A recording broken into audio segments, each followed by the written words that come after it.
in Rochester, they did a study of 100 primary care doctors, and they went 113 times to visit them. Why? Because they were trying to find out if the doctors talk about themselves, because it turns out that these doctors talked more about themselves. That you go in and you say, I have a pain. The doctor says, I have a pain too. You know. And the point was they were trying to get closer to their patients. By talking about themselves? Yeah, you know, by comparing.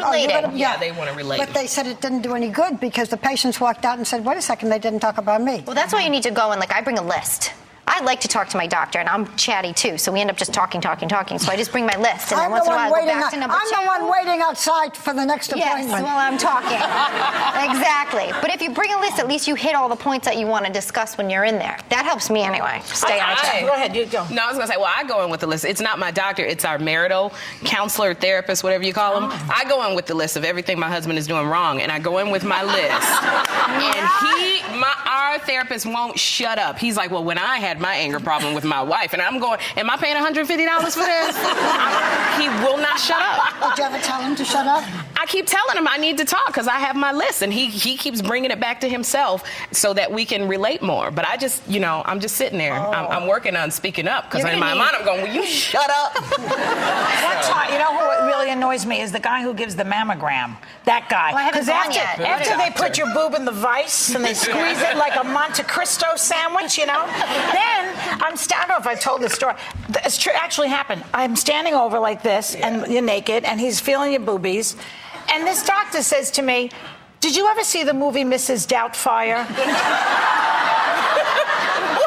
So sorry. Why did he think of that at that moment? I mean, it actually happened to me. I said to him, no, I don't know. I was like, get your hands off my boobs. Certain times there should be no talking.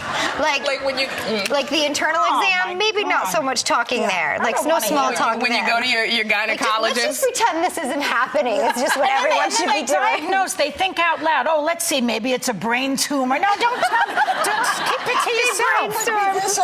I went to have an MRI. Because in addition to mammographies, at certain times you're supposed to have MRIs as well. And the doctor was so nice that I took him to the theater.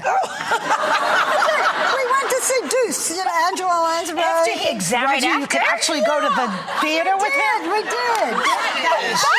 But then I had to have another MRI after a certain period, and he was there again. And we're going to go to the theater again in the fall. Dr. Wynn. Hello, Dr. Wynn. And people are going to say, oh, my Lord, he's my doctor, too, and I don't go to the theater. Oh, my God. You know, sometimes they're just so nice. Well, you know what? A couple of years ago, I had some benign tumors on my ovaries, right? So the guy's in my vagina with the transvaginal. Right. He's in there with the transvaginal. They do the thing over here. And while he's in there, he sees these little cysts.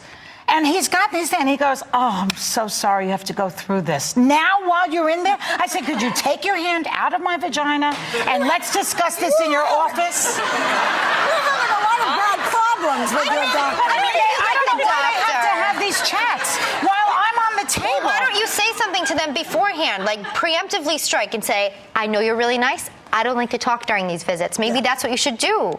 How am I supposed to predict that he's going to start discussing? Just regardless, put a disclaimer. It's your personality. It's my, I'm going to blame the victim. It's your problem. No, because you look user-friendly.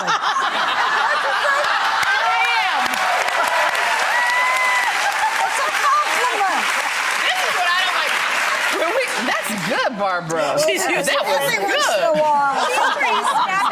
When we did in vitro, my doctor, because he knew I was a stand-up comic, and so he would always be, you know, looking to make sure I was producing the eggs, and he would always say, so, you know, are you doing stand-up anywhere? And you're so funny, and I saw you on this, and I'm just like, it's so uncomfortable with you looking, and your legs are spread, and he's talking about. That's the worst gynecological exam. I told you the story. We have a million stories here. One time I'm in getting a pap smear. All of a sudden my cell phone goes off, and it plays. Oh, when the saints come marching in. I swear to God. That's my favorite story ever. She's in there and she's bobbing around.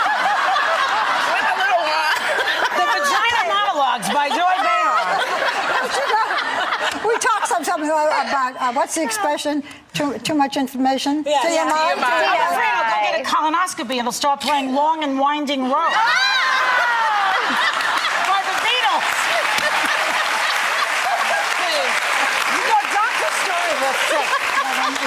You have issues with the doctor. Long and winding road. It's taking up too much information. So in New York, they were talking about on restaurant menus putting the number of calories. You know, the fish has 220, but the chicken has 210. Oh, yeah. It's like going to a spa. So would you like it if they put on everything the number